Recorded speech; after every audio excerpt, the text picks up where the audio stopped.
I swear to God, this whole time I just assumed Asia Wilson had a signature shoe. I don't understand how she doesn't. I feel like it's such a layup when you consider she's undisputedly the best player in the WNBA. First of all, I think so. Then she is a two-time MVP, five-time All-Star, two-time champion. And there's people saying she's not marketable. That's ridiculous because she's funny as hell and she has half the NBA wearing a one sleeve on the leg. We saw LeBron wearing it recently. And it's just like, how does any apparel company miss this? Right? I don't understand it. It's so obvious. And this is not to take away from Caitlin Clark because that conversation got a little crazy too. Like I understand, like she has a bunch of racist people following her. We all hate that. She, I'm sure, hates it herself. But she is the all-time leading scorer in college basketball, regardless of gender. And she broke Pete Maravich's record. So there is obviously some special talent there. So it's none of this to take away from Caitlin Clark because, to truth be told, there's nothing you can take away from Caitlin Clark. But me finding out today, again, because I just assumed Asia Wilson had her own signature shoe, that she didn't, it's a little ridiculous. And I just feel like these other women just need a little more spotlight on them. I also mentioned on social media earlier, I've noticed Angel Reese is getting completely swept under the rug as far as her contributions to the growth of the women's game, especially in college with the ratings. She was the big name first. Obviously, Caitlin Clark ended up becoming the superstar, but she was the one who captured like the quote unquote culture. And like I compare Angel Reese kind of like to an Allen Iverson for women in some sense. She was the one who kind of kicked this momentum off. She's the one who won the championship. And now it's like Caitlin Clark is getting all the credit for it. And so it's been uneven. I could say we could speculate on the reason for that, but we kind of know the reason for that, unfortunately. But once again, there's nothing you can take away from Caitlin Clark, but it's just I want to see these other women get a little more attention.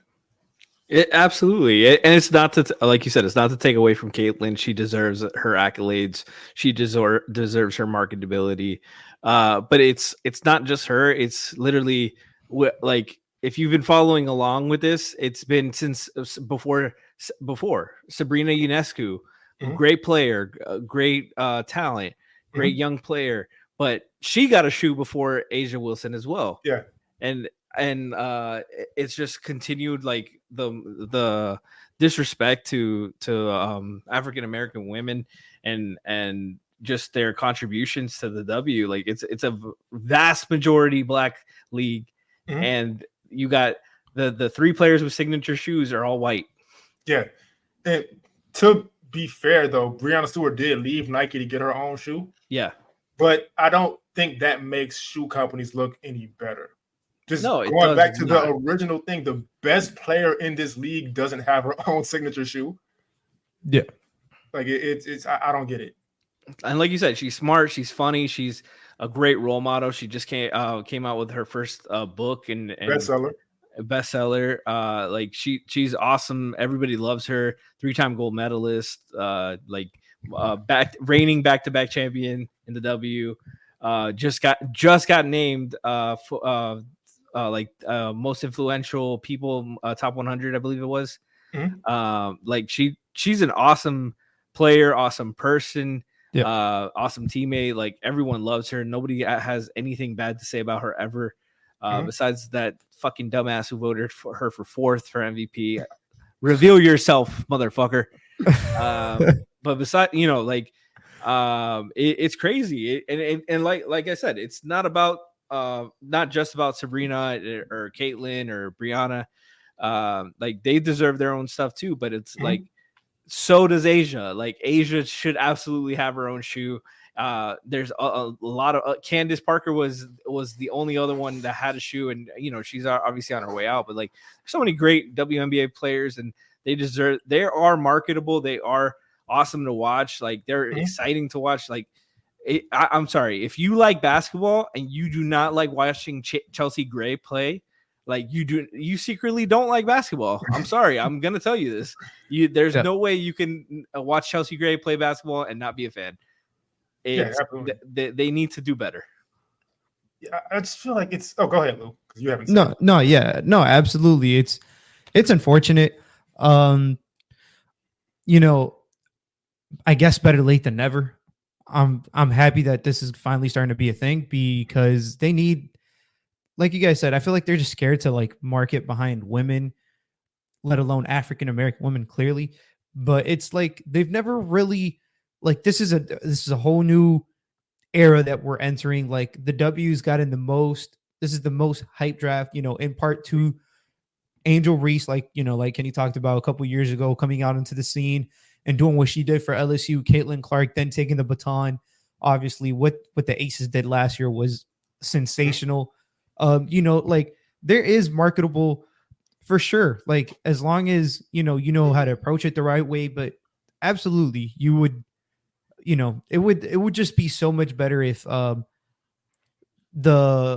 people stop being scared to market this league because the league is excellent. Like Frankie said, if you love basketball and you don't like the W, just say you like men's basketball. You don't like basketball because they play absolutely sensational. I'm not going to sit here and pretend like I've been watching them for years. Mostly started watching the W last year. And I can tell you it is sensational. Just even coming across the game and watching the way some of these women impact the game on both ends, it's truly, sensational. So it's really cool watching, for example, the person who caught my attention off rip was Alyssa Thomas, and we're talking about it off air. Like if you love just everything that makes the teams that you hate fuel, that's what Alyssa Thomas does. But she does it for her team. Like all the little things, all the things where you're like, God, how is she there again with the perfect on-point pass, perfect rebound, perfect rotation, perfect this, perfect that. And she's like not even the most, gifted talent, whatever. It's just super cool because in the W we were talking about off air as well, like the effort is there from 1 through 5 at all times. It does not matter. And yet you're watching somebody's effort stand out consistently. I was like, oh my goodness. Like it just like a little Energizer bunny the whole time on the court. And it was sensational to watch. Yeah, I just feel like sometimes these corporations can kind of have to take accountability for themselves. Because for one, if you can't market the best player in the league, a league that's growing as fast as WNBA, that's on you 100%. And two, Nike themselves, they've seen firsthand that if the shoe is good enough, people are going to buy it. People have all these jokes about Paul George and playoff P and all that. His shoe sells because it's a great shoe to hoop in. Before Kyrie ended up, I don't know if he's still with them or not. I think he's gone and went somewhere else. But people had all that stuff to say about Kyrie and he's so weird and the spirituality stuff and flat earther. But when he dropped the shoe, it sells. So, I mean, at the end of the day, it's just like Nike knows better than anybody that if you put the good product out, it'll sell from the very beginning. Now, granted, Michael Jordan was Michael Jordan, but the product, you revolutionized this shoe and it became this huge thing and it's still a huge thing 40 years later. And it's just like, I just don't understand where the fear is coming from as far as this goes. Because again, I assumed she had one this whole time because there's no way. Like, man. No way. It's crazy because like it's not even like it shouldn't even be like a black women thing. Like like if you know anything about tennis, Serena Williams and Venus Williams sell out a lot of merch. Yeah, they I worked the Miami Open one year, and bro, every woman came in there. Where's the Serena? Where's the Venus? Can I get some of this? Do they have this? What colors do you have? I'm like, bro, that's over there. Go over there. Get out of this is too much. I was like, boss, can we put a sign up like this is the little way to Serena section? I was tired of talking to people.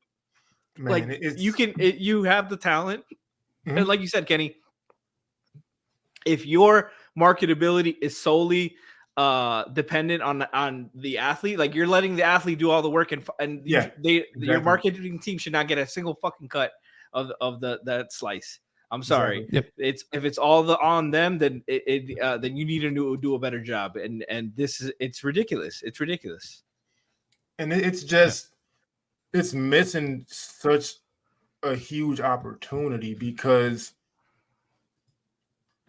Black women are marketable mainly because Black women are loyal to what they like, right? And they're so supportive. When you look at even outside of sports, Issa Rae came from YouTube. Quinta Brunson came from Instagram skits. Like, if Black women like you, there's no limitation to how far you can go. And so you have the best player in the WNBA. And Lexi Brown's spoken on this also. She's getting deals now, but like there's so many cosmetic brands and stuff that could benefit off this because Black women set the tone on fashion and all kinds of stuff. For sure. All due respect to him, but Jared McCain got a nail deal before any women's player. And I don't care who paints their nails. I like live your life. It's a trend. I'm 31 years old. I'm not going to follow it. But live your life. Do what you want to do. I'm not going to make any assumptions on your sexuality. If your sexuality is something that's not straight, I really don't care. It's none of my business. But how does no like nail company catch like a woman who's painting her nails for games and all that? Like no makeup company, because they're all women. I think Lexi Brown's one of the women who wears makeup during games. I'm probably wrong about that, to be honest with you. But like, how do you miss this golden opportunity as a business? Yep. I don't. And then it all goes back to the best player in the game. She should have companies beating her door down with as lining big up. as big as the WNBA is getting and how fast it's growing. I don't understand how you missed that. And I'm sorry, Asia Wilson. Well, like to talk about the men's game real quick. Asia Wilson as a personality is infinitely more interesting than Wemby. Oh yeah. Wemby and I love Wemby. I respect him. He absolutely deserves a shoe deal. Yeah. His accolades, that logo is fire. But it's strictly an on-court thing with him. Like he seems like the new Tim Duncan, like personality-wise, which cool. All respect to him. Hoop, that's all you care about. That's all I care about too. But like for this, Asia absolutely deserves her own shoe, bro. Come on. Like, get out of here. New Balance has a whole thing of, and it's not even a campaign. It's just Kawhi says nothing in this commercial. Right. And so like if and I understand it's two different companies, but like you can push a personality and a talent like Asia Wilson and have no issues with it. I don't understand where the fear is. But we're gonna move on real quick and just congratulate the women who got drafted into the WNBA. Mm-hmm. Obviously, Caitlin Clark, and we don't want to get into the creepy reporter and what he don't shoot your shot at work. Don't shoot your shot at work. Great life advice, guys. Yeah, like I'm not going to tell my personal business, but even if you end up, all right, so I got to clear it up. I've had a shot at me at work, and I accepted it, and it's just a lot of one person. And when you want to get out of that situation, it's a lot more difficult. But if the roles are reversed, the roles being reversed, like you don't want to be the guy who the girl's not interested and now she's uncomfortable. Just don't do that. Yeah. And then, like, dude, you're twice her age. There was a lot going on there. But congratulations to the women. Caitlin Clark is joining Aaliyah Boston out in Indiana. Fun. That's fun. Angel Reese out in Chicago. Now, you want to talk about marketing, like Angel Reese going to a city like Chicago. Perfect. Gold mine. And they got this big front court now, going to be impossible to score on, going to be impossible to grab rebounds over. Her and Camila Cardoso out of South Carolina, man. That's just freakishly tall. You had two of the best defensive centers on. Now they're joining the same team, and the videos have been going around of their battles and them trash talking, and now they're on the same team. And man, like you're gonna need a lot of shooting around them, but that. Camila's like 6'7", like a legit 6'7", and Angel's like 6'3", 6'4", and they both play big. So that's gonna be fun to watch. And credit to them. This is like D-Wade. Yeah, this is like maybe a calendar year after Candace Parker leaves. Yeah. And so credit to them for rebounding the way they did that fast. But just y'all thoughts real quick on the WNBA draft. Oh, I mean, you literally talked about what, the biggest takeaway I had was like, my God, like they are going for size, they're going for defense, they're going for grit, because Cardoso she was like the heart and soul too of that South Carolina team, like literally the defensive anchor of that team in the middle.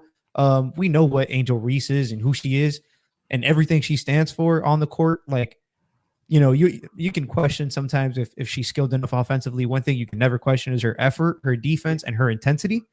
And they're just, two of the women who are going to carry the torch in terms of like the culture, setting the tone. They have that kind of mentality. Will they work together on the court? Offensively, like Frankie said, they're going to need some pieces, but defensively and just in terms of like out hustling opponents, they have a chance to shut down every team just with those two on the court. Like their defense is already set, should be set to be one of the best defenses just with them two on the court together. I want to see them against the Aces. Oh my goodness. I do too. With Candace Parker healthy again, I want to see that. Yeah, that's it. They're definitely setting a new culture with these two high draft picks, high character leaders, NCAA champions. Like that's a great foundation of pieces. I also really like the Sparks draft, getting Cameron Brink at number 2 and then Rakia Jackson at 4. Man, that's a great table setters right there. Cameron Brink, so much fun. She's so fun to watch. Defensively, just everywhere. Her shooting versatility, and then Rakia, just her scoring ability. It's going to be so fun to watch in LA. And obviously, I'm an Aces fan, so Da Shaffer off the bench. Let's get it. 6th person of the year coming up, rookie of the year. And man, we're going to see like a lot of great competition in training camp to see like for all these roster spots, because there was a lot of talent in this draft.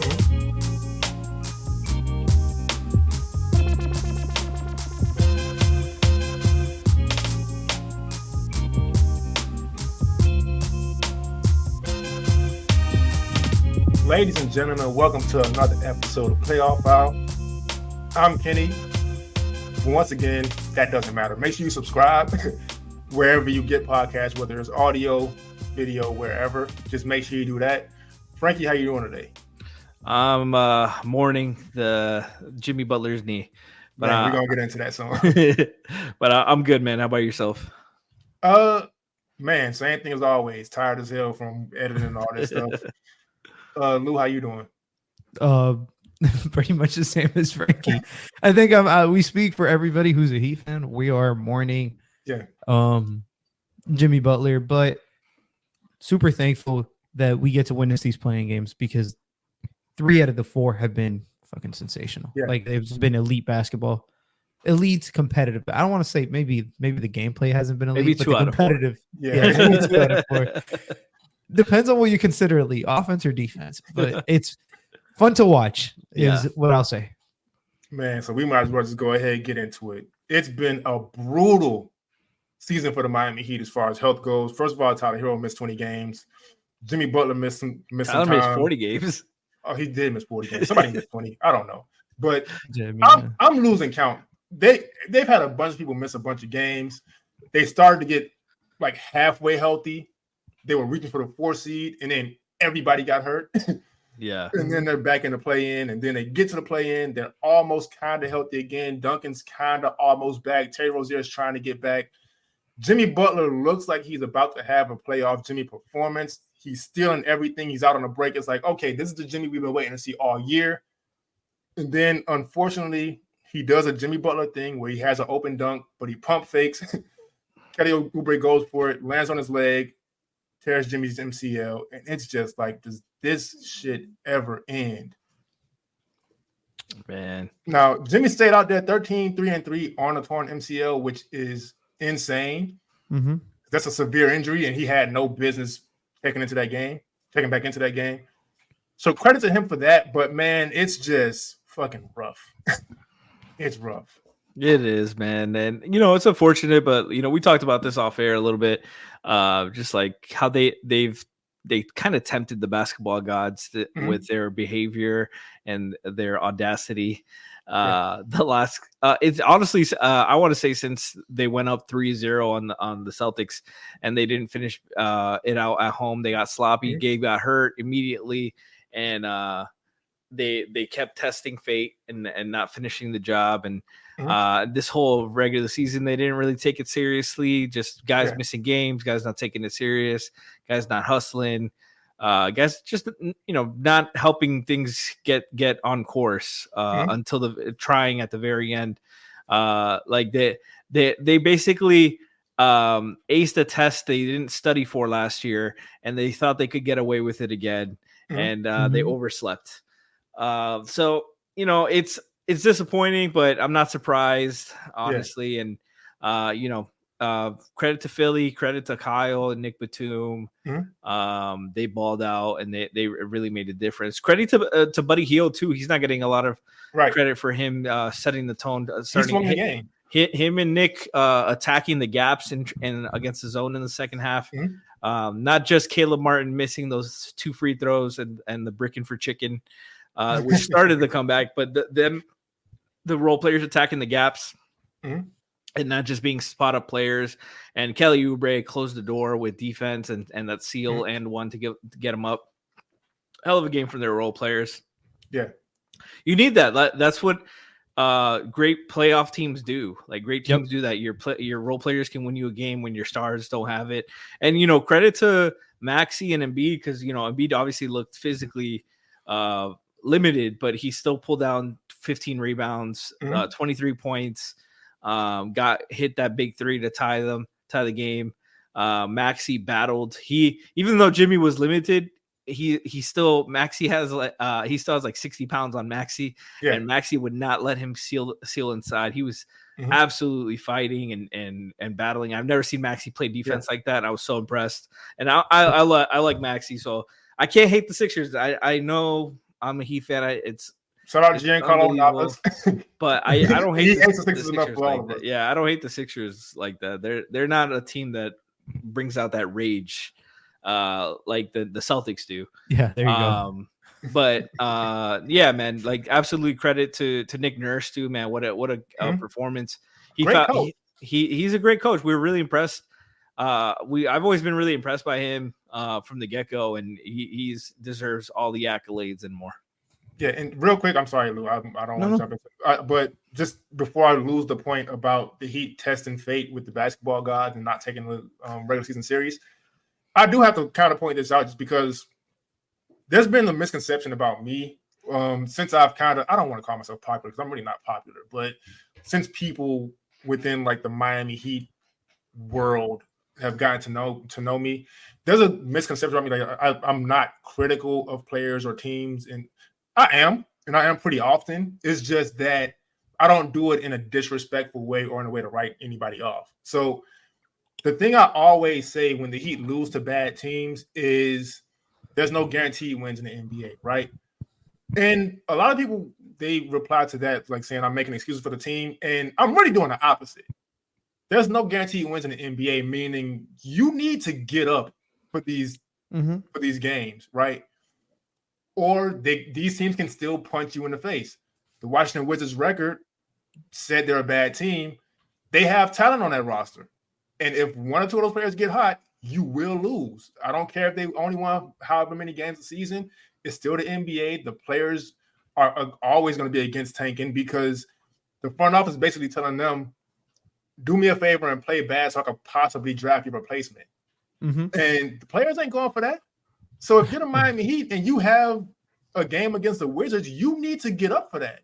I don't care what the record is. And so when you lose that game and that ends up being the difference between the 6th seed and the play-in because you bullshitted and you figured past couple years, and I understand Jimmy because Jimmy came up under Tom Thibodeau and he's older. Him not going 100% every regular season game, I can understand a little more. But there's another side of that. That's your leader. That's your best player. and they set the tone. And so now you have everybody coming out against the Wizards and everybody coming out against the depleted Grizzlies just half-assing. Yep. And those two games probably land you a 5th seed, and you're chilling right now. And going against probably Orlando, who you can beat easily, or the Cavs you can beat easily. But you threw those games away because you figured you could make another run because everybody would just turn the switch on. And we talked about kind of all season. That switch is not guaranteed.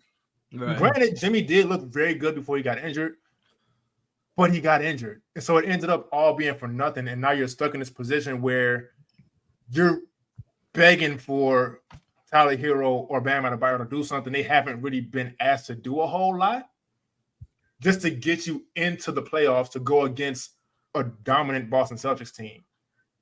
And so it's like, man, you wasted the season. I understand injuries mattered, and that was important. That was the biggest thorn in their side this year.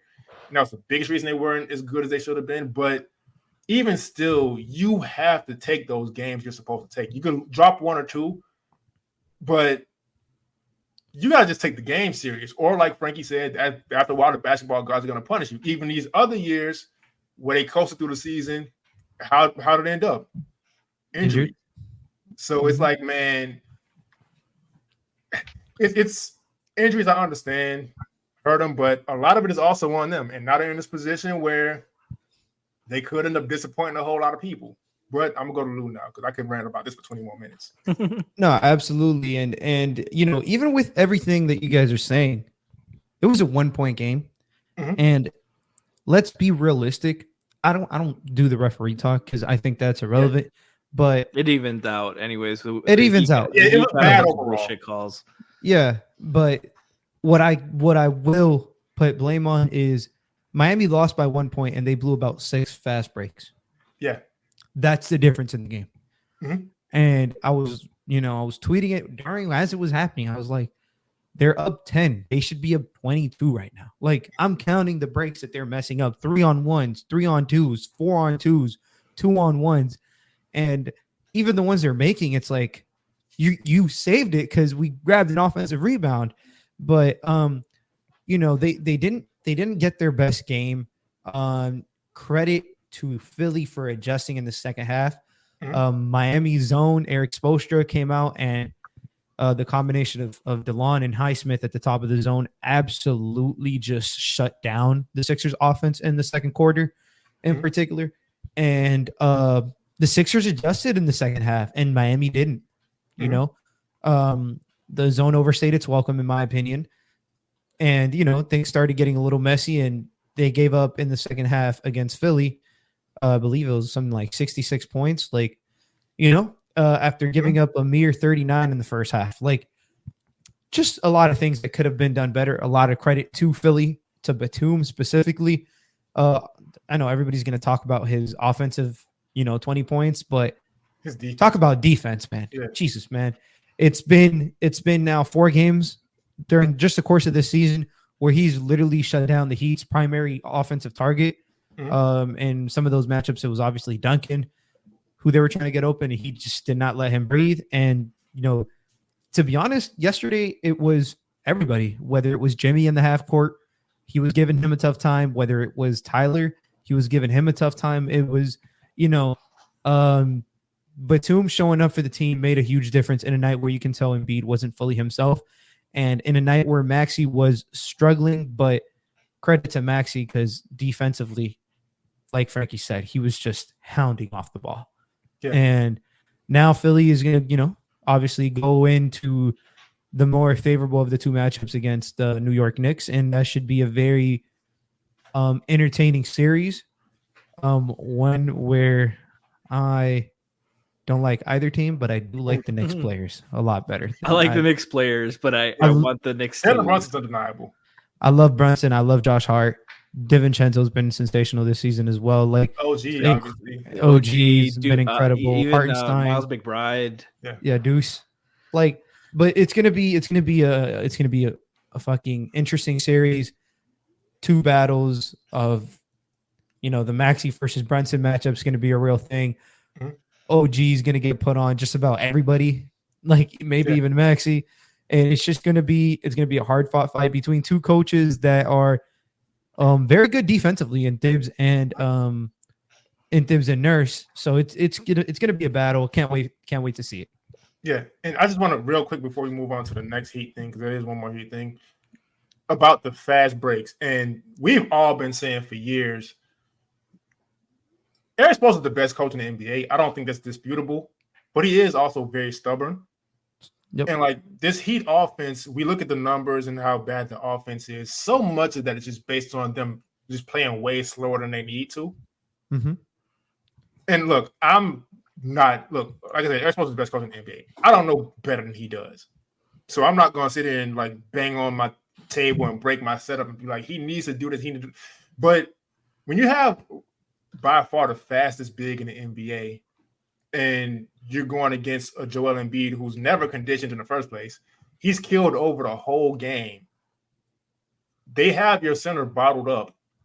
And like, you can't get anything going off offensively, and Embiid's he's coming off an injury, and he still looks hurt. Pick the pace up. But it's not even like right now it's kind of late because you didn't get those reps all season. And so now when you do force these turnovers, you have no idea what to do. And it's just like you've kind of blown it in that sense because you're running this offense that just makes no sense for the personnel. I understand you want to get Jimmy involved, and Jimmy is a very slow, methodical type guy. But Nikola Jokic is playing a ton of minutes. You have this 6'10", 6'11", just super skilled like player where he's developing fast, and credit to him. But his biggest strength is still his vision in the open court. Use that. Yep. So I don't get it, but. Yeah, we talked about this last night on the Heat Beat channel. If you guys want to look into more of our thoughts, but like I felt like most of their success and came off secondary transition, early offense. Tyler got Bam a lob in half court just because he attacked them early while they were still backpedaling and they weren't set, and it's stuff like that, like that exactly what you said, Kenny. Like they need to attack it early, and it's not just Nico. Like they have an underrated amount of good like hit ahead passers. Yeah, like Tyler had for sure. Kevin Love, obviously outlet passer, but Tyler, I honestly think Tyler's best passing attribute is his outlet passing. Yeah. His chest pass, he flings that shit and right in the hands. Bam gets overly aggressive with it sometimes. He had one of his turnovers was being over aggressive on a hit ahead to Nico. But it's, they have the talent, they can run, but it's just, I don't know, their fast break offense, when it's just in regular transition, something malfunctions on all of them. Spacing on every single play. Everybody ended up at the rim at the same time. Yeah. But it's also because none of them are shooters. Like that's right. There's too much duplication of skill sets or lacking critical ones. Namely in size and shooting ability and like overall two-way guys. Like we talked about this, they just don't have a two-way lineup, and that's one of their biggest faults. And once you lose Jimmy, it really gets downhill from there. Let's go to the next matchup. Well, no, not yet, because we talked about Jimmy with losing Jimmy. What's next for them? Because it can be presumed like without Jimmy Butler, they're not getting very far. So where did he go beyond this? This season? Beyond off season, what should they be looking to do? I don't want to say it, so I'm not going to speak on it. I'll say it because I think they should. I don't care if I'm probably going to get hated on. They need to explore what life is without Jimmy Butler. That's at Saucy Takes with Saucy Takes with a Z at the end. And I hate when you suggest something like that and people say you're not a real fan, like you don't appreciate Butler. I appreciate Butler more than all the Raptors, and I'm gonna be there. Oh, I appreciate Butler more than every motherfucker who wants him here. Let me explain to you why. They have missed their window. This is no longer Jimmy's window. It's done. They don't have the assets to acquire what they should acquire. That should have been done already. Did they fuck up? Absolutely. They probably should have done something earlier. I stand by that. I agree with that. However, Jimmy's not getting any younger, And this team isn't getting much better considering they're in the first apron, considering this new CBA basically had 1.5 hands tied behind their back and all they could do was talk now. It's just not going to work out for him. My ideal situation is if they do find a partner to move on, you send him somewhere where he can compete. Cough, cough, Memphis.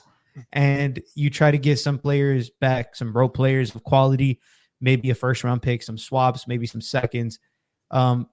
Just a combination of players that can match salary that you might be, able to flip later on, because the Heat are right now looking at their cabinets and they just moved in. It's empty. They got saltine crackers and 2 cans of tuna in that bitch. Like, they don't got nothing right now, man. Like, they're cooking with nothing. So they got to refill the cupboard. And the way for you to refill the cupboard is the only way you can go purchase something, AKA draft picks, is selling your best player and selling the best player who's not going to fit your time. He's the only guy in the Heat beyond, like, in that age range that is going to be here for sure next year. Cause Love is, he has a player option. We don't know what's going to happen with Love, but fuck it. At Saucy Takes. There you go. I'm a preface, and I'm really not going to even get into it because realistically, I don't think it's going to happen anyway. Yeah, I don't think so either. But it's not going to happen, so I'm not going to get too into it. But I just do think you mentioned a little bit. Jimmy's 34, and the Heat have kind of kept the young players around for a reason. When you look at Tyler Hero only being offered when it's a superstar involved, when you look at even just the marketing and stuff with Tyler and Bam always doing their press conferences together. Like, you kind of figure what they've known what their next build is for a while now. And it's kind of approaching that time because with Jimmy Butler's style of play, and again, I don't want to see Jimmy go. That's more of an emotional thing. That's why I can't be like a like a cutthroat businessman, because I don't want to see Jimmy go. And so I'm personally like, and this, I know how dumb this is, but I don't care. I feel like you let Jimmy stay, you pay him whatever he wants, and you deal with it later. I'm fully aware of how dumb of a decision that is, but yeah. The feels are the feels, but I just feel like if I'm a cutthroat businessman, Jimmy is 34. You're already just trying to manage him through the regular season every year and ending up in these situations where you're in a tougher spot with a lower seed than you really should be in, than what your talent suggests. And everybody else on the team is young. You know what I mean? Like, you got, I don't know if Tyler Hero's still going to be there, but based on the stuff they've held him out of, you can probably presume. Bam, for sure, they've been calling him the face of the next face of the franchise since before he started really playing real minutes. So he's not going anywhere. And Jimmy's body, he has a style of play to where his body's going to break down. Mm-hmm. It's not going to be just old age where his muscles are kind of sore. It's his whole style of play is, I'm going to get to the basket. I'm going to bully you. I'm going to get beat up. I'm going to beat you up. And that's going to really, like, put some wear and tear on him. And we look at this season, he's had his least efficient season in a while now. So that's kind of concerning. Obviously, he started this game off well, but you don't know. You can't really base where he is now on one quarter. And like I said, I don't want to say it. And I don't think it's going to happen, and I don't really necessarily want it to happen. But if I'm a cutthroat businessman, I think that's the option you go. But I'm not a cutthroat businessman, so keep Jimmy. But Frankie, to go back to Lou's cupboard analogy, he said, "Damn, bitch, you live like this." I just think they need to pick a direction and, like, quick. Yeah. If they're gonna go with Jimmy with the years, he's obviously eligible for an extension. They need to be honest with themselves and with Jimmy, and they need to, I get Jimmy. Why would he take less if they're not going to get him more help, mm-hmm. and they haven't gotten him more help? But I also get the Heat where, like, you're there. We've already gave you a big extension on top of the contract you already got. You already don't play every game. You miss 15 to 20 games a year, as is. You bullshit another 15 because you're saving yourself, as you say, for the playoffs. But then you get injured in the playoffs every year too. So, like, it's hard to, like, build around that. as is. So like there's some serious conversations. Like both sides have a point, and they have to come to an agreement quick. Otherwise, move on and do the best you can.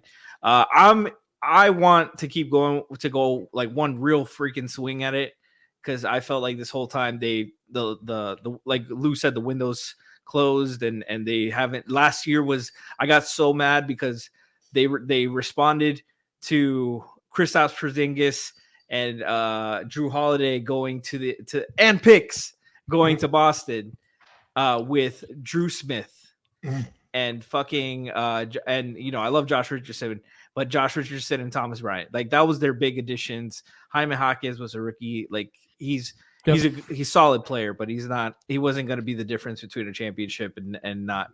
And that was my thing. Like they needed to like make some swings of things. Like Terry Rozier, I like him. He's a nice player, but he's not enough. He's not good enough for what they need to carry the offense, carry the load, and really take pressure off. And then it happens. He doesn't even get available. Like it's not his fault. Injuries happen, whatever. But like I just want a direction. Like if you're gonna, like Lou said, if you're gonna go, if you're gonna sell for the first time in Heat history, like that. I think the last time they got a pick in a trade was the Shaq to Toronto deal. Like to go to show you that. No, the Shaq. Not Shaq. Sean Marion to Toronto. Oh yeah. Jermaine O'Neal. That's the O'Neal I was thinking of. But that was the last. I think that was the last time they got a first round pick back in a trade. Man, and what a better way to start than this year. And like they need to pick a direction, because, like you said, they got young talent. But they don't have enough good or potentially great young talent. Mm-hmm. I like Nico, I like Jaime, but like it's going to take a lot for them to get to that level. Mm-hmm. I don't think Bam or Tyler are those kind of offensive players. They're good players. I think Bam's a great player on one end and a solid player on the other end, but you need great offensive talent as well. Yeah, and then with Tyler's play style, it's kind of like he's developing as a playmaker, but it's still a lot of jump shots, which I don't have a problem with. If there's a yin and a yang with like a Jimmy Butler who's going to get to the basket. Yeah. And so he can't be your primary scorer in that kind of play style. If you're going to be a jump shooter and you got to be Steph Curry. Curry, you got to be KD, you got to be one of those. And still Curry got to be. And everybody knows I'm higher on Tyler Hero than most people, but just jump shots is just there's too much variance with jumpers. Yeah. So you have to really you need something that you can rely on around the basket, or getting to the line, getting to the rim, those kind of things.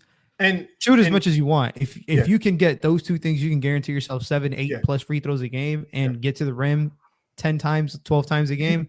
Yeah. By all means, man, pull up 10 threes. Yeah, and he is 24, he is developing, and he is one of those players to where if he gets a credit or not, he comes back every year with something new. For sure. He gets better every year. He does, for sure. But if we're talking about like starting over right now, I don't think you're going to have to bring in somebody better than both him and Bam. And I just don't.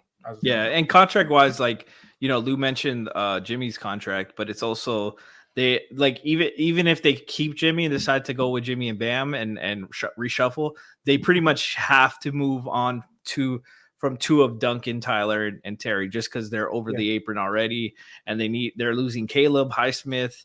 All likelihood they lose at least one of them, probably both. Yeah. But they need talent. Highsmith.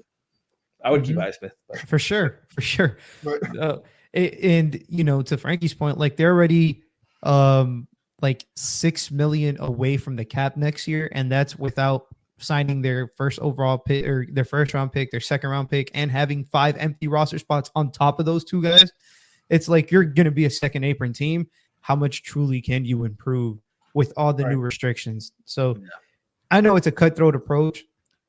Look, man, in life, you got to make tough decisions. And again, I don't feel like it's that tough of a decision. You pay Jimmy Butler his due diligence. You send him somewhere like Memphis, who can compete for a title next year, who's maybe a small forward away, where he doesn't have to be the first, second option. I'm just saying. He can rest while the other guys can carry the load. Yeah, he can rest while everybody else carries the load. They're not breaking up the team to bring him. They're not splitting their young core up. They're trading ancillary pieces. I don't know, man. Miami, Pat Riley, if you need any help, man. Man, if Yeah, that happens, let me know. Lou's talk about this. I came up with the trade idea. We did. We spent like 2 hours yesterday trying to figure this shit out. and if that happens, that's gonna be an emotional tribute video. For sure, man. You know, this is all funny because the Heat are going to win tomorrow. They're going to win. They're going to beat the Celtics, and Jimmy's going to be real fresh for the NBA Finals.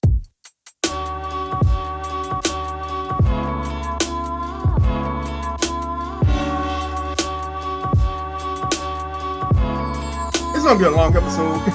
Lakers versus Pelicans. Zion Williamson went out.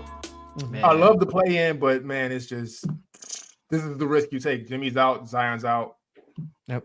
Zion was having one of the greatest games of his career, and just complete dominance, like a complete scary job.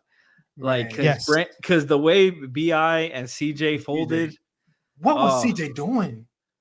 That's what they were yelling at the CBA negotiations. No, it was a watching Zion do things that you don't see somebody do, and he does them every possession is fucking, it's mind-boggling. His level of body control, composure, touch at the rim, secondary, like his ability to get a second jump quicker than everybody, power, finesse, like all these things in a 6'5" guy who's playing like he's playing the four, you know, and it's just crazy, man. It's ridiculous. And credit the Lakers said, you guys are not shooting threes. You guys are not shooting threes. Everything will go through Anthony Davis in the paint. Yeah. And Zion said, who? Anthony Davis is a fucking depoy candidate year after year, and he should be. But Zion did not give a fuck, man. It was so dominant, and I'm so upset that that he's missing the next play in game 2 with the hamstring. If this man's health ever stays where, oh man, like talk about the NBA robbing us of just one of the craziest talents in the league. His season high in rebounds was 12, which by the way, Zion, that's kind of crazy. He had 11 rebounds in the third quarter, and just literally willing this offense was so anemic outside of him. The only person I was screaming at my TV when BI and CJ McCollum were in the game, every play I was like, what are they doing? What are they doing? What are they doing? Because it was kill clock, contested fadeaway mid-range jumper. I'm like, the Lakers are taking threes on the other end, and these guys are settling for contested twos over the likes of, you know, Davis and Hachimura, et cetera. And I'm like, come on, man. And then Trey Murphy comes in the game. Jose Alvarado comes in the game.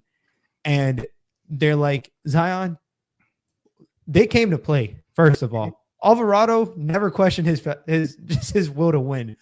A fucking menace. But him and Trey Murphy, man, watching Trey Murphy, somebody who obviously Kenny's extremely high on, with right reason, I would do a lot of things to see him in a Heat jersey. So just watching him at that young of an age, pulling from 35 feet in transition at 6'8", while he's, you know, not a slouch on the defense. I know exactly what play.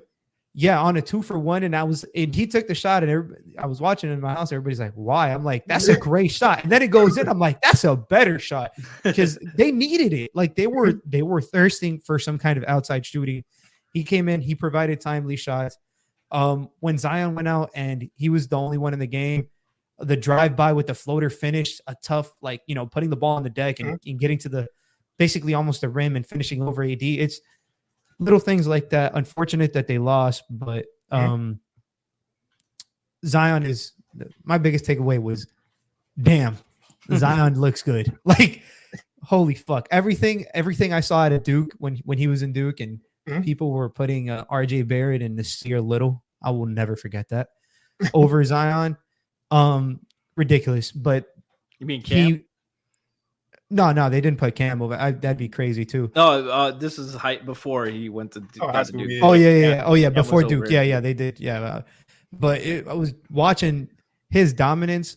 And this is going to sound like a crazy comparison, the only way I can compare it is he is this era's version of Shaq. And that's going to sound outlandish in his own way, obviously. Like, I'm not, their play styles are different, but just players that are so utterly physically dominant where there should be no way in hell that they're running that fast, jumping that high, moving that quick, accelerating, bursting. And it's like, you know where he's going, yet they couldn't stop him. Like, it was crazy. No, and he's underrated skill-wise too. Yeah. For sure. He's one of the best passing forwards in the league. Bro, he is so good at running the offense. His passing game at the elbow, he can run pick and roll. And his footwork, his balance, like it's his touch around the rim. Like it's not just on dunks. It's not just on bodying people. He does it a lot of different ways around the rim. Speed for somebody that big. And no, but he's extremely talented. I just want him to get some good fortune and reevaluate some conditioning concerns. Obviously, I don't want to go at length about that. We've talked about it before, but just take care of your body a little better, Zion. I want to see you hoop. I want to see you healthy. Yes.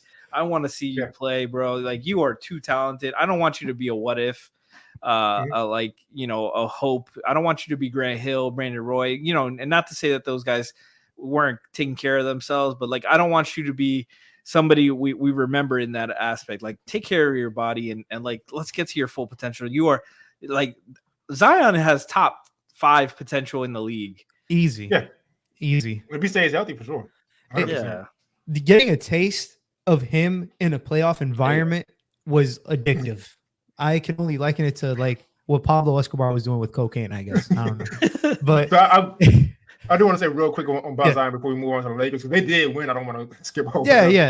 But so we had an episode earlier where we talked about Zion where everybody was getting him for his weight, and me and Lou were both unsure whether he should really lose that much weight because of the strength advantage it gives him. Right. And so our whole lives, definitely Lou's whole life, because I was watching basketball a little bit before LeBron came into the league. It's always been, you don't want to take a charge on LeBron. You don't want to take a charge on LeBron. Nobody wants to take a charge on LeBron. Y'all know exactly what play I'm bringing up. Oh and it was a charge. To see LeBron James get lifted off his feet like that. A good 6-8 inches too. Just crazy. And he hurt his wrist, so we don't want to make fun of injuries. So that's not the part we're talking amazed by. But it's if you get LeBron James off the floor like that, he looked dainty. That's Zion made him look dainty. That's freak of nature, LeBron James, crazy. But the Lakers did win. They got the Nuggets next. Rest in peace. But what can they do, possibly, do y'all think, to kind of stand some kind of chance? Real quick, I just want to shout him out a little bit about the game. Because D'Angelo absolutely hooped, man. Especially first half, Yeah, he was in control of that game. Super efficient game for him. 21 points, 5-11 from 3, plus 16 team high in a game they won by 4. Gabe Vincent, that's our guy from Miami. Battled, has had so many injuries this season. Such shooting woes. Sorry, I got some burp. Edit this out. 18 minutes. Gave him 18 good minutes on the floor. Scrambled, deflections, 9 points, 4 rebounds, 1 assist, 1 steal, 2 of 4 from 3. That's what they signed Nnamdi for. Taurean Prince defended and had to because he's got fucking Zion at times. Rui did a great job on both ends. 13 points, 5 of 6. That's exactly what you want your role players to do. I'm giving you 6 shots, hit 5 of them bitches. And LeBron and AD, they struggled shooting from the field, but they got to the line, and that's what you want your stars to do when their shots aren't falling. Get to the line 20 times, hit 18 of them bitches. And you'll end up having a good, efficient enough. You'll end up scoring enough. And the thing about Gabe Vincent, man, and there's a reason he's the guy I wanted back in Miami, even though they probably shouldn't have in hindsight, they should have gave him that money probably. But he's one of those players to where, if you miss the game and you're not familiar with what's going on and you check the box score, you'll probably be like, man, this guy sucks. But if you actually watch the game and you don't care about the basketball, like I do most times, you'll at times be like, this is the most impactful player on the floor right now. Yeah, just winning play after winning play. Yeah. And it's funny because you got that from Kyle. Probably, honestly. But the entire time during the regular season, Laker Twitter just completely dismissing him. And as soon as he comes back, he's not even like fully up to speed. And, you know, Darvin trusted him over Dinwiddie, trusted him over Cam Reddish, who's been there all year. Mm-hmm. You know, Reddish was a little hurt, but like he trusted him with 18 minutes in a do or die game for them. And he pulled through. LeBron played, you know, controlled. I think the difference in the game was the Pelicans' inability to have a true point guard. We can talk about how good Zion was running the floor, but he was the only one really initiating, and the second guy doing that was Alvarado. But like they just didn't have, like the Lakers had three guys who can calm them down and get them into sets with Braun, Russell, and Reeves, honestly. And the Pelicans didn't really, like when it got to half court, it got a little muddy. And you know what? And with us being Miami Heat fans, we see this firsthand every year. But with the positionless basketball thing, to where now your four can initiate, your three, whoever it is, they can initiate. That's fine. But the downside to it is there's so much more that goes into being a point guard than setting the play up and making the correct pass. Yeah. There's managing the pace of the game. There's managing, like, there's being the coach on the floor. There's when to call, who to pick on. Yeah, who hasn't gotten a shot in a while that needs a shot, who's hot right now and needs the ball again. When you notice, like, whether it's the Heat, whether it's the Pelicans, they lose on momentum a lot of times. And it's because they don't have a guy on the floor who can make those reads. Not reads just like, all right, pick and roll, this player went over here, this player went over here, hit him. It's like reading the game, reading the pace of the game, reading the momentum of the game, the rhythm of the game. Yep. That's what's starting to come up missing in the league because we've gone away from the quote-unquote pure point guard for the most part. Mm-hmm. And I think, and I want to give Golden State credit for opening the floodgates up with that. But Draymond Green is a point guard in that sense. He plays power forward, I understand, but he reads those things. And so now you have a bunch of guys around the league at these different positions who have the passing ability, have the ball handling ability, can make reads, but those intangible things are all still missing. And like I said, their teams end up losing on momentum a lot of times because the teams lack that. But y'all are about to mention what the Lakers can possibly do to match up with Denver. I don't think they have a shot, but you never know. I think it's rough. Denver, I just think that Denver's a damn machine. Like, obviously, like they're not unbeatable, but they're just so well coached. I think Mike Malone is the most underrated coach. If you don't respect him because of Jokic, like you're not paying attention. Oh yeah, he has his floor spacing. The counters, they have everything ready. Like there's no answers for Jokic. Obviously, Jokic has a lot to do with it. Like he is the master key in this in their offense. He unlocks everything. But like they can throw Jamal Murray at you. They can throw Aaron Gordon at you. They throw KCP at you, and he's first team all defense level defender and can hit 6 threes in a game and get you some fast break points. MPJ can go off like crazy. It's just extremely tough.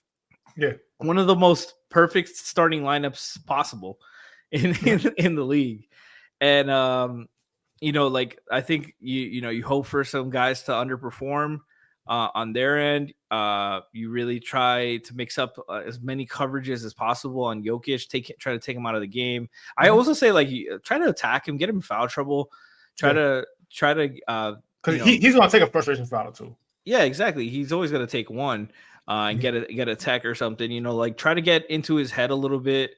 I don't know it's. I haven't seen like I've watched a lot of Denver over the years, and I'm just like, man, like what's the answer? What's the real answer as this team slowly starts perfecting himself? Like there were so many years where it was Jamal Murray. Just wait, if he's healthy, like they have a chance. Yeah. And that once they got Aaron Gordon, it's been pretty much that. Just wait. Yeah. If he's healthy, they have a chance. And I don't wish injuries on anybody, but that's pretty much the only way I can see that team go down. Yeah, it's tough, right? Because obviously Nikola Jokic is the best player in the NBA. I will say, and there's no bias here, but we've seen the numbers. Nobody in the NBA, as of late, guards Jokic better than Bam Adebayo. And what he does, he just fronts him and tries to prevent him from getting the ball in the post in the first place. And that helps. The problem is, once the Nuggets realize that, and Mike Malone is great at making adjustments quick. All right, you know what? We're going to prevent that. Jokic, you're bringing the ball up. Inverted pick and roll with whoever. If it's Jamal Murray, rest in peace. But inverted pick and roll with somebody. Stick Aaron Gordon in the dunker spot, and now you're in hell again. So yeah. There's nothing but you gotta have the personnel, man. Yeah. I don't think the Lakers can win. If I was a betting man, I would not bet that. But right.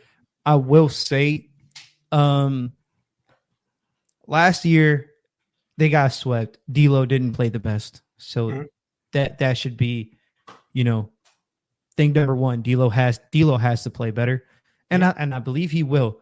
They have to.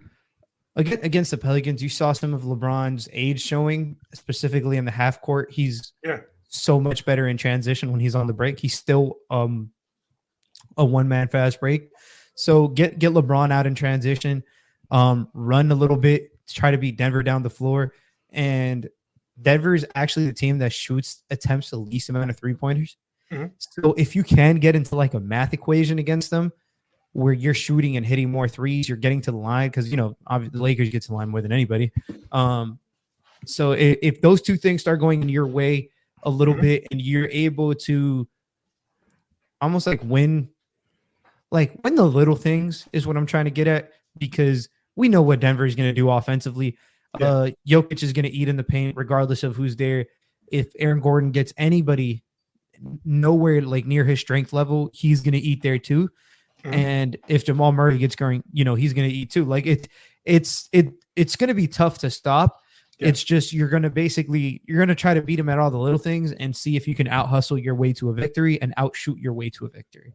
Yeah. And so here's the thing. 4 times, right? By the way, in 7 games. I don't see that happening. But here's the thing, right? Because if you're going to, and that is the best option as far as Denver's defense, just make Jokic run back and forth. But one, your transition defense has to be incredible, because if you're going to pick up that pace and you're going to let him be able to find guys in the open court, you're going to be stuck there. But also the part nobody really looks at, and so I wouldn't be able to blame anybody for kind of overlooking it, because Phoenix is, I think it was last playoff, their game plan was to make Jokic run. And it worked for a while, but the game was in Denver.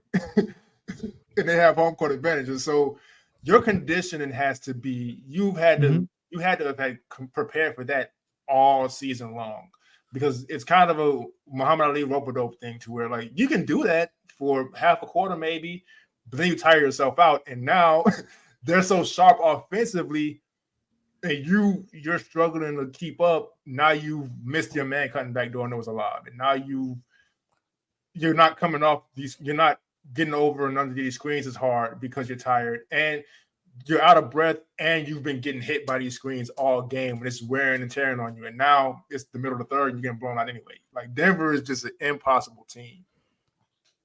I just man, they're an impossible team to deal with. So good luck to the Lakers, because I doubt this LeBron last year, but we're trying to savor this as much as possible, because he is 39. His son's trying to get into the NBA now. It's a whole thing. So, and he has nothing to prove. So it's we want to savor this stuff, but man, Denver is just too elite.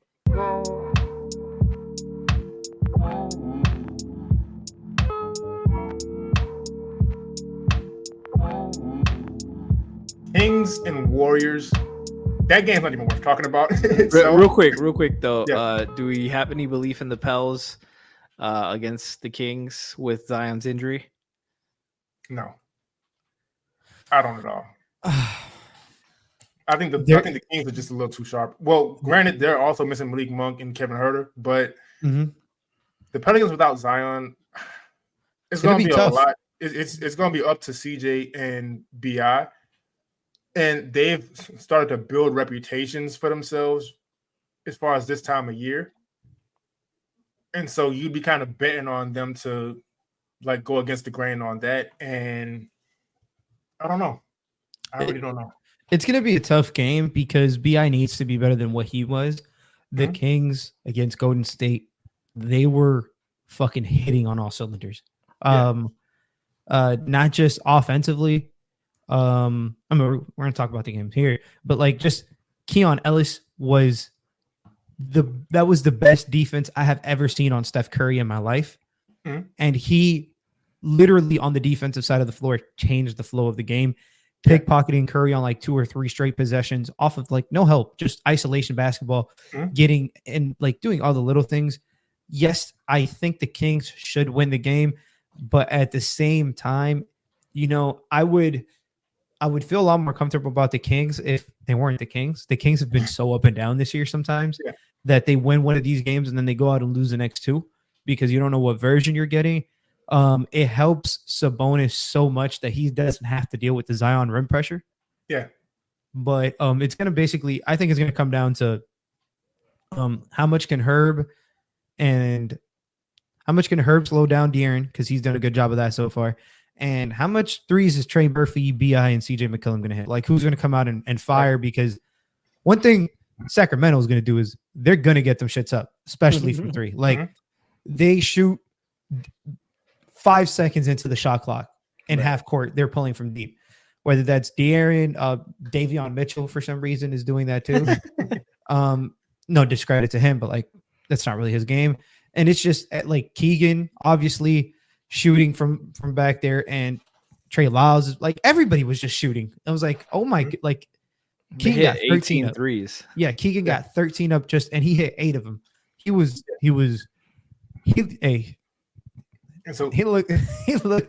looked incredible, man. Yeah. I was go ahead. No, every time I watch Keegan Murray play, I come away more and more impressed. And I'm coming away like, oh, I'm waiting for him to take that leap into he's a very good player. I'm waiting for him to go from very good to a star, like a legitimate, like you can build a franchise around this guy. Man, he can be your second best scorer or maybe even your first at some point. Because he was putting the ball on the deck, getting to wherever he wanted. Wiggins couldn't contain him. They tried to, throw different looks at him too. Clay couldn't move with him either. Like it was a tough game. But who do you have, Frankie? That game was fun, man. Just seeing like how uncomfortable Steph was. Like I've never seen him look like that. It's crazy. Credit to Keon. And the Kings coaching staff, like just having, for years it was, you can't let Steph beat you, but they will, like, if you try to take Steph away, the rest of the Warriors will make you pay. Like you can, if you let them play 4-on-3 basketball, they will make you pay for over and over and over again. And they couldn't. They had no answers, no response, no counters. They only hit 10 threes. They couldn't shoot the ball well. They couldn't get to the basket. They couldn't do anything correctly. They just looked like the end. And they need, we'll talk about this too, but they need to reshuffle. Clay, my guy. Man, somebody on Twitter said, you live long enough to see yourself become Harrison Barnes. and to have that game and to lose to Harrison Barnes. Oh, like I hope Clay has another shot in a Warriors uniform because he can't go out like that, my guy. So real quick, obviously you never root for injuries. Injuries are a thing to mourn. Injuries suck, right? Sometimes there are silver linings, though. Yeah. And Keon Ellis has been exactly what the Sacramento Kings have needed for the past couple years. As far as the defense, the offense is potent enough. We know that. We know how that's going to go. But they've needed a lockdown defender in that way. You wanted to be Davion Mitchell. Granted, he is an incredible defender, but he is very small. Yeah. Keon Ellis just really brought it. And I do want to bring up something that my co-host on the Chase Thomas podcast, Corbin Ford, brought up because he was watching the game while we were recording on his other screen. I'm not going to speculate on anything, right? But Klay Thompson, while everybody was leaving, Klay Thompson did go back onto the court, according to what Corbin said, because we were still recording. Yeah. And he kind of took a lap and just kind of soaked it all in, it seemed like, before he joined everybody else in the locker room. Mm-hmm. And so maybe we see Klay Thompson back with the Warriors. Maybe we see him in another uniform. But there's probably a chance he just goes ahead and says it's kind of it. Yeah, actually, while we were recording this, Draymond says he expects Golden State to have a huge shakeup. So Draymond will not. He was on his podcast, wasn't he? Probably. I don't know. I saw it on my Bleacher Report. But and it, if you saw their cap situation, like we looked at potential trade partners yesterday, that shit is so rough, man. You thought the Heat were bad. Yeah. Yikes. That team is real down bad. But Keon, just to tilt back to your point about Keon real quick, man. What a fucking I love defenders too. Oh, so. I came across him last year. For real, I really came across him last year in the G League. Mm-hmm. Not in the G League, during the summer league. I was watching the Kings games, and I was just every time he played, I was like, damn, man, if somehow Miami can get their hands on this fucking guard, because he can shoot and he can play defense. It's not like the Marcus Garrett, the Briante Weber experiment, the Norris Cole experiment, where they're too small and they can't really shoot too. He's a different kind of defender. Super quick hands, and he was rebounding the ball offensively, getting tap out, doing all the little things, to your point, like you said, what they've been missing. We know this team can burn on the offensive side of the floor. You don't need to be a scientist to know that. But he gives them a complete different dynamic, and he gives them somebody they were hiding De'Aaron Fox on Draymond Green the whole game. Yeah. Or on Wiggins, which we'll get to that another day. But Keon was he was guarding Curry every possession down the floor, and forced him to 6 turnovers. I'm not even talking about the points. Curry got his at some point, but 6 turnovers, that kind of shit wins you and loses you a basketball game. And 3 steals. I think he had 2 blocks. Maybe he had 3 blocks. I don't remember now. But just everywhere. Yeah. And so what do y'all think that shakeup is, though, in Golden State? I don't see Draymond being back after all the trouble he's caused. Unfortunately, I just don't know where he goes. He obviously, he's still a great defender. He's not the defender he used to be, but he can contribute to a team. But if Klay is not going to be there, that kind of takes away from what Draymond brings, and he's just so much of this season. And again, I love Draymond. He's one of my favorite players, despite the fact he doesn't score, but everybody knows I love defense and I love passing. But so much of how bad their season has been him just missing games because of a lot of shit that had nothing to do with basketball and wasn't an injury. Mm-hmm. Yeah. So I don't know what they're going to do, because they have 174 million committed, and a large portion of that is obviously Curry, but they also have the likes of Chris Paul. They got Drake for 3 more years, Wiggins for 3 more years.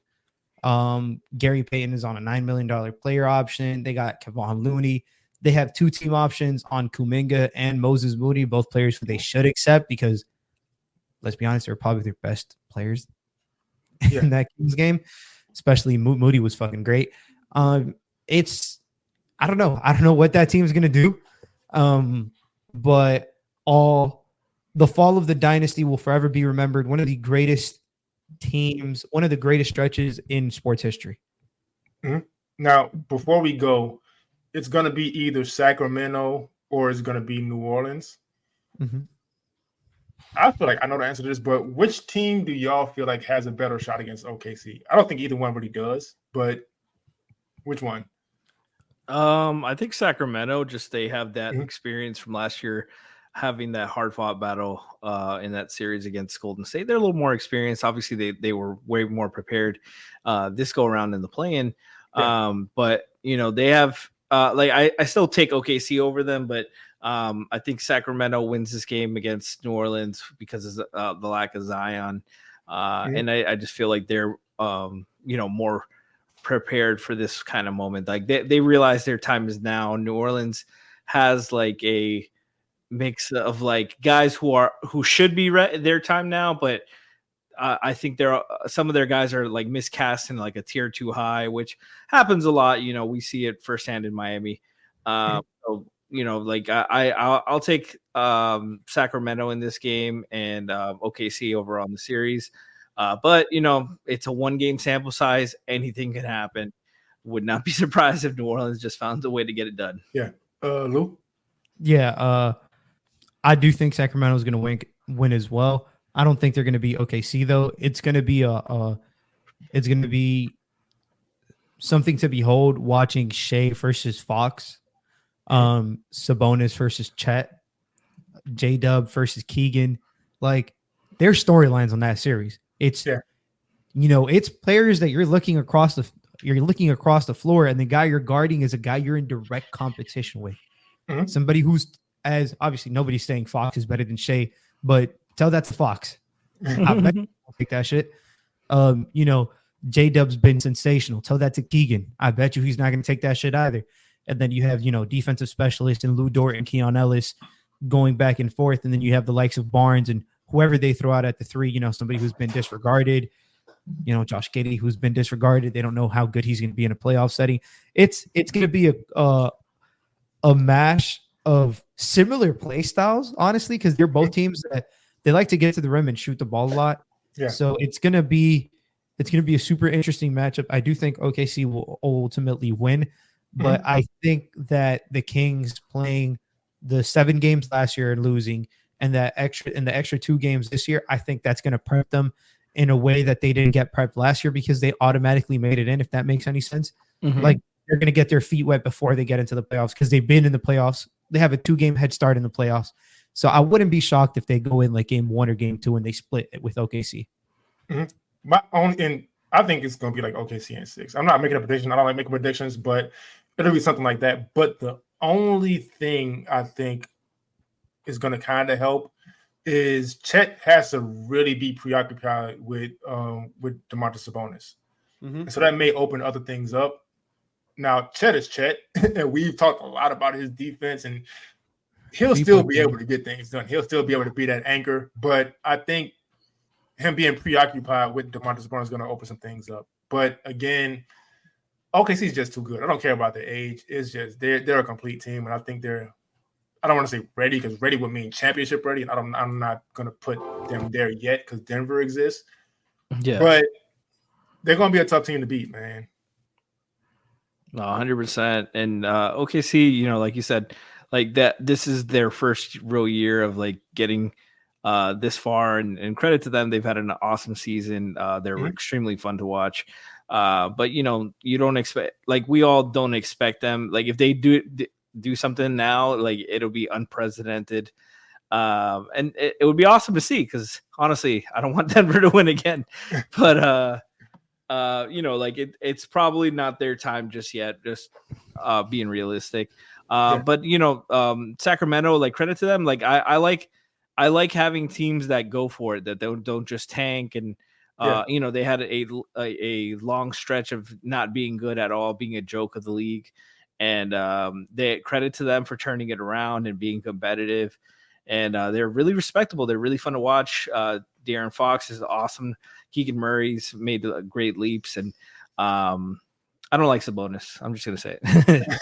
No, he's really talented, really fun to watch. Like really awesome passer, incredible finisher around the rim. Super strong too. Like super. For as skinny as he looks, he's so much stronger. And he has like great post moves inside, great touch around the rim, just to making sure he gets the contact and plays through the contact strong, soft defensively. So like that's where they can take advantage of it, and like that's always going to be his Achilles heel until he fixes it, until he improves at it. But yeah, like that's something that they can absolutely they could absolutely give OKC a good run for their money. But I don't know about a whole series. Yeah, it's kind of unfortunate because we're talking about these teams, and we have all this genuine interest in these teams, but everybody's just waiting to get slaughtered by Denver.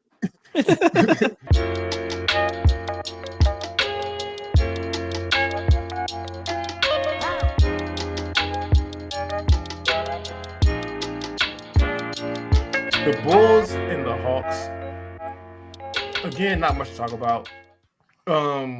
As far as the actual game goes, aside from it's crazy because like 2021, Trae Young was about to be my favorite player in the league, and it's just like I see Lou's face, and I know why, and I'm starting to agree. I don't know how much you can win with his play style. Mm-hmm. Obviously, extremely talented, one of the best playmakers in the league, but the style of play itself, the chucking from 30 but not being Steph, it's kind of a lot sometimes. He improved defensively at one point, and then he had the injury and it kind of slipped, which I don't understand because it was a hand injury. Mm-hmm. Again, man, he's one of the best players in the league, but it's just like sometimes, and you see this a lot just looking at drafts and stuff, and you'll see a guy who Trae Young is kind of an example of, and this is going to sound so much meaner than I intend on being, but he's an example of how you look at a guy in college dropping 30 and dropping 40, and then he gets drafted very late in the draft or doesn't get drafted at all.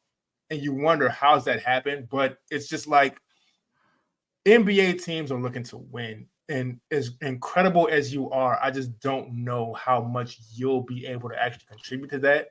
Mm-hmm. And the Hawks have to make a decision because this backcourt doesn't work. And we could have seen from the very beginning that the backcourt wouldn't work. Mm-hmm. And the team is, I don't want to say so much better, but they're still not a good team regardless. But DeJounte Murray, I think, is an overall better player. Now, his defensive reputation is a lot better than his actual defense is as of late. For sure. But there's still something there. The playmaking, Trae Young is one of the best playmakers in the league, but when you give DeJounte Murray the ball, it's not like he's a slouch himself. It's just, yeah, man, go ahead, Lou, because you're not a fan of Trae Young. I was at one point, but I'm kind of giving up. No, I don't want to say I'm a hater. I've just never been high on Trae Young. It's tough for a small guard to be the best player on a team. So I'm not, and I'm not making an excuse for him. It's tough for a small guard to be the best player on a winning team. Let me rephrase that. You could be the best player. You're just going to be like the Hawks are, though. Mm-hmm.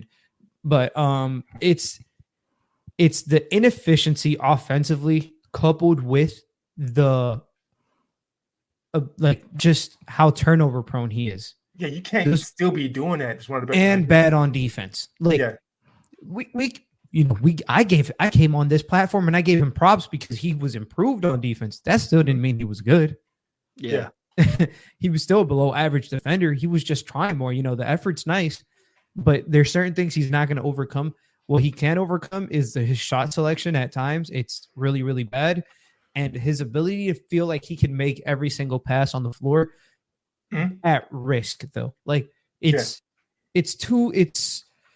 contributes to 500 basketball, and that 500 basketball isn't winning you a fucking championship.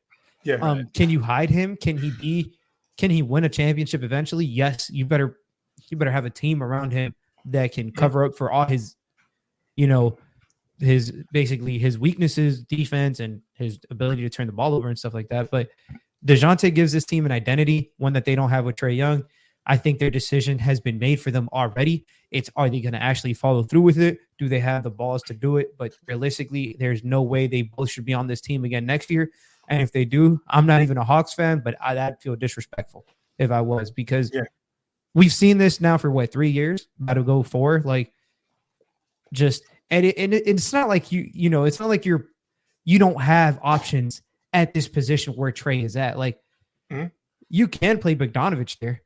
No issue. I'm not saying he's a point guard, but you slide Murray to the point guard. You play Bogdanovich at the 2. All of a sudden, you have size.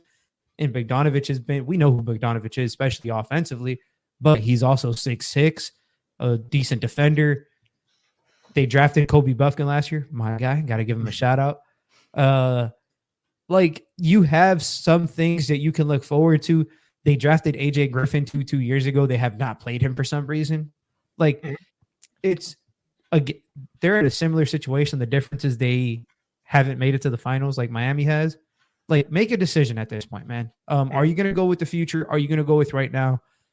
Figure it out, because you're trying to sell your fans on one thing when it's not there. Like, you know, you're just lying to them.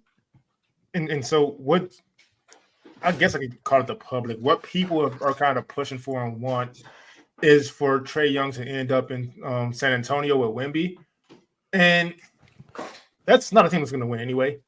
But I do think that is something they will probably need, because I talked earlier in the episode about point guards and it not just being about passing and reading the actual play, but reading the rhythm of the game. And it's just, man, Trae Young just doesn't have any of that. It's like your team has no momentum right now. None of your guys are in rhythm, and you're taking a heat check after you've made one shot. And it's like, that's not the thing to do right now. Yeah. And so I think it's just, and he's impossible because he's such a good, skilled player, right? He can kind of get away with the low IQ stuff. And he's on a team where he's the star, he's the face of the franchise, the city loves him and all that, but he's not with an organization, and they have a very good coach, but he's not with an organization that's gonna really sit him down and like have him cut that shit out. Yeah. And so if they've kind of enabled him. Yeah, they've enabled him. And so I think if he ends up in, and I don't like hypotheticals, but if he does end up with Pop, there's something there. Pop has the pedigree. Pop isn't really going for the bullshit. So, and what people forget, DeMar DeRozan is incredible of a playmaker he is now. He got that in San Antonio. Those teams were bad, so nobody was paying attention. But look, Pop is still a great teacher, regardless of how the DeJounte Murray himself. Yep. They had their little personal issues, but he developed in San Antonio. That's still a very good organization, despite where they've been in the standings as of late. So something has to change in Atlanta. And we talked about the Heat having to make a tough decision. That's because Trae Young is the face of that team, and he's kind of the face of that city as far as sports right now. Yeah. But if you're looking to make the basketball decision, I think DeJounte Murray's kind of just ran away with that. Yeah, it's just it's tough because, like you said, like they drafted Trae, he's the homegrown guy, the all-star, face of the franchise. But like, you know, you have to make some kind of decisions. Like that's why so many people questioned it at the times, because it wasn't a seamless fit. Like that made sense. Like there was going to be adjustment, and like what was the upside on, like when was the last time the two best players were the backcourt? Like you need size, you need versatility, and you know, you're asking two guys who are on ball guys to share it, and neither guy was good off ball. Right.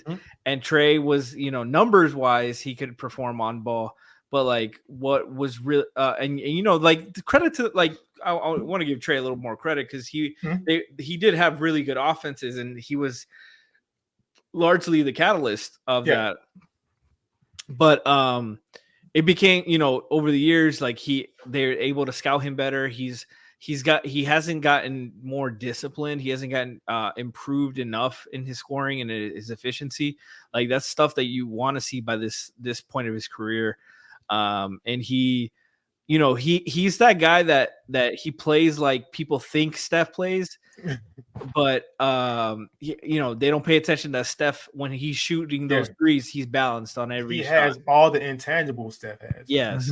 You know, Trae's shooting 35 footers, but off balance, and not because he has space. Like Steph was like, "Oh, I caught you. You slipped up," and Trae's like, oh, I'm gonna shoot this like that. He doesn't have that awareness, that that processing, that like, oh, I need to get open, I need to get it clean. That's what's gonna help my efficiency. It's gonna cause the attention to get more on me. It's gonna open up the passing, open up the drive more. Like he's so good. Like in this game, he got 13 free throws. He's a really good shooter, but his inconsistencies, his undisciplinedness is what like separates his his talent, and he should be a much better player. And I just want to see some change on this. Like I want to see them break it up. And the trade that I thought they should have made at when they were trying to pair somebody with Trey was for Rudy, but that was I thought Minnesota should have made the DeJounte trade, but I mean it's worked out for Minnesota. And Cat, that would be crazy. But yeah, that's a little bit too much crazy. That's why. That's exactly why. So I think Conley's the right point guard for them. Yeah. But no, I totally like talent wise. I thought that and fit that made more sense for me at the time. Man, and when we talk about point guards developing and improving over time, I'm getting kind of cold with the segues. I ain't gonna lie to you. Man, Kobe White. Yes, sir. Going from 9.7 points per game last season, 2.9 rebounds, 2.9 assists, to 19.1 points per game, 4.5 rebounds, 5.1 assists. Nobody saw this coming. He was kind of casted out as, I don't want to see people call him a bust, but he definitely wasn't living up to expectations. And he goes up and he drops 42 last night. And he's caught people's attention now because he did it on a national stage. He's been taking over games like that all season. Yeah. All season. And it's like, again, there's not much to talk about with that game itself. But if they rob him for most improved player to give it to Tyrese Maxey, who's already been really good, and you kind of knew he'd become this once James Harden was gone, that's why, man, awards season is coming soon, and I'm going to have a lot to say. But this needs to be Kobe White's award to run away with. For sure. The way he just dominated this game. Like, we talked about Trey's lack of efficiency. Kobe White, man, 42 points on 15 for 21 shooting. Like, that it doesn't get much more efficient than that. And to top it off, 9 rebounds, 6 assists, 2 steals, no turnovers. Zero. Like, just fantastic. DeMar, team high, game high, plus 27. Just, so tough. And you mentioned DeMar's playmaking improvement, 9 assists, 1 turnover. Like, DeMar, I was not a fan of DeMar in Toronto. Mainly partly because he eliminated Miami in the playoffs, but I just wasn't a fan of his game. And ever since that San Antonio trip, his whole Chicago tenure, he's just been much more of an enjoyable watch for me personally, and he's improved immensely. But Kobe White, it's like, there's certain things I don't even know how you even work on in the offseason. His processing is just so quick now. He's making quick decisions. He used to shoot the Bulls out of games sometimes. Yeah. That doesn't have that. To see him go from that to the complete opposite, to bringing them back into games and expanding their leads. And and I mentioned off air, I don't like the referee talk or conspiracy theory talk, but the calls were so one-sided against Chicago in this game, and it just ended up not mattering because of Kobe White. Yep. And it's man, props to him, because like I said, he used to shoot them out of games. That doesn't happen anymore. He does the opposite. His processing is fast. The defense is improved. He is just this great all-around player, and the IQ is there. And I'm not calling him a better player than Trae Young. He's not there yet. But for him to be on the scoring tear he was on, and then he gets to the basket and he drops the pass off to, I think it was Javonte Green for the and one, while the team has all the momentum, and he can blow the roof off the building scoring there, and he does it, getting it to his teammate. That's the shit I'm talking about with the point guards, man. And that's reading the game, reading the momentum, and being unselfish, and just like, man, I got nothing but. And I like Kobe White going into his draft too. I loved him. And so, man, he'd been proving me wrong in the wrong ways, and I'm just like, man, You got to pick it up, Kobe. I'm looking bad. And now I'm so vindicated in it now because it's like, man, he's becoming everything I thought he would be coming out of UNC. And I'm just so fucking happy for that dude, man. No, and Vucevic with a strong 24 points, 12 rebounds. Not super efficient, but like that presence inside. And credit to Ayo, bro. Ayo, the hometown kid, man. 19 points, 8 of 12 shooting. He deserves some MIP love because the kid's shooting hasn't improved immensely. He's legitimately a threat, always a defensive hound and pressure. And he plays off Caruso so well defensively. But, man, offensively, his game is really rounded into shape, and you see his confidence. And I love that kid. And just speaking on, again, the silver linings, if Zach LaVine's in there, none of this, you don't see any of this. As Alonzo Ball's there, you definitely don't see any of this. And that's the thing, man. I mentioned earlier briefly about every NBA team has talent, regardless of what their record is. These players, if put in the position, they can thrive. And the Bulls had no choice but to empower Kobe White. And now he's able to play through his mistakes, and he's able to not be in. I believe it might have been Jimmy. It was Jimmy Butler talking about. No, it was Rip Hamilton talking about Jimmy Butler when they were in Chicago, and everybody got hurt, and Jimmy had to play, and he was trying not to make mistakes. And Rip was like, "Dude, nobody can come in for you right now. Just fucking hoop." And Jimmy ended up becoming Jimmy.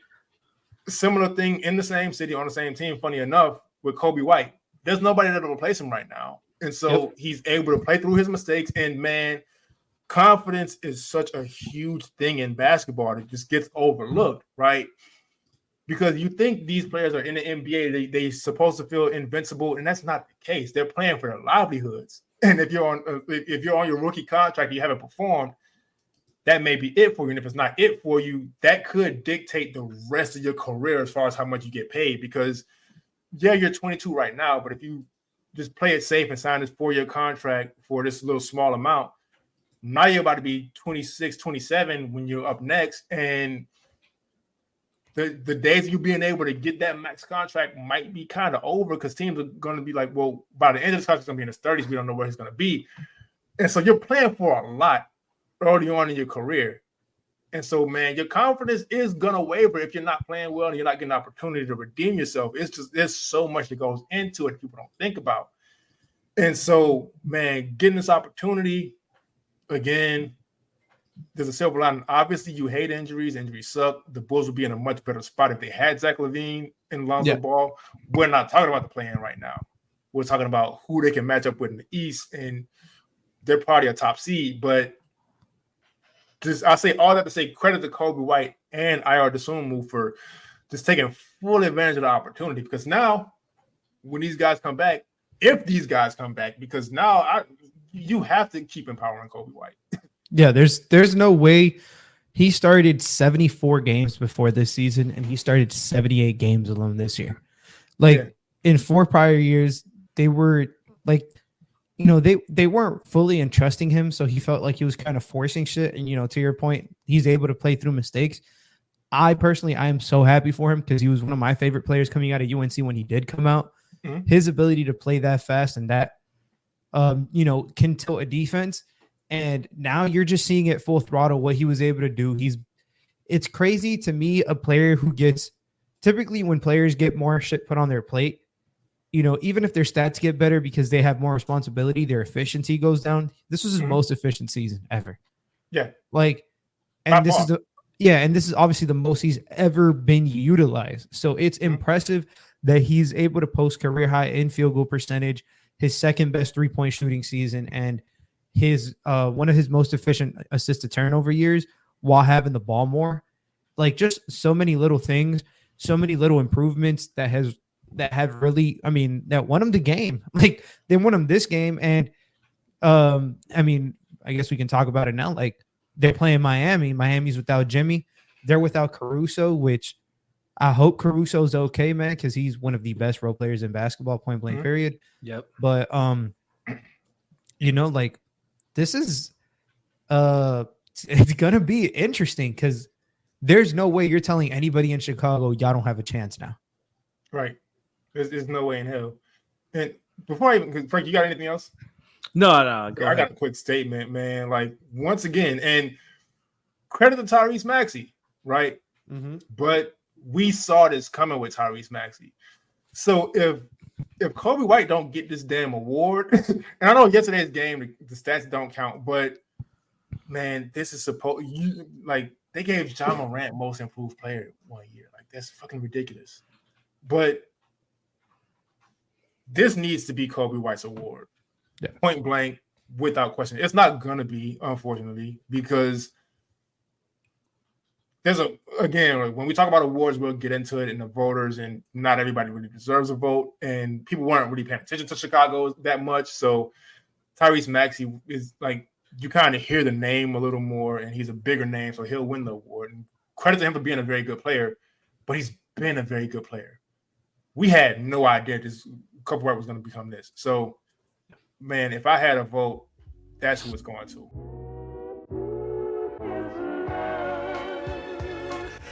Thanks for tuning in to another episode of Playoff File. You can follow me on Twitter if you want, or X if you want to call it that, at KingSpenceNBA. I don't care if you do. Just subscribe to us. Subscribe to the podcast on whatever platform. Frankie, where can they find you? Frankie G _ FRANKYG _ on Twitter. Lou, where can they find you? At Saucy Takes with the Z at the end, no spaces, obviously, because it's Twitter, just on Twitter. Lou's been saying no spaces this whole time, and it's like not possible. So Frankie, yeah.